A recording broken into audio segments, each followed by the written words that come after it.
يا عبد الرحمن، عجزت يا واد، مسرع ميتة وكيف.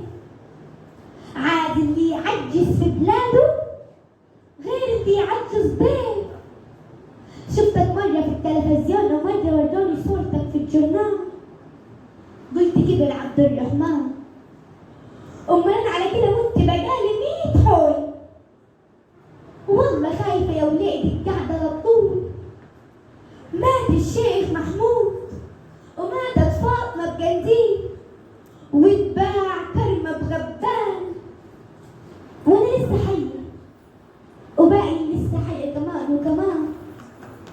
عشت كتير، عشت لحد ما شفتك عجزت يا عبد الرحمن، وقالوا لي خلفت وانت عجوز خلفت يا اخوي وبنات.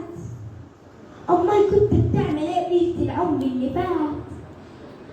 دلوقتي ما فقت وجايبهم دلوقتي تعمل بيهم ايه؟ على كل ايه ريحة من ريحتك على الارض يوم صباح. ماشي يا عبد الرحمن، اهو عشنا وطلنا منك بسطة وشمة. دلوقتي بس ما فكرت في يامي قلت يا عمي حبيبي انت يا عبد الرحمن، والله حبيبي وتتحب. على كده مسجات الغربة لكن لك قلب حلو مرتك وعويلاتها ولا شبهنا؟ سميتهم ايه؟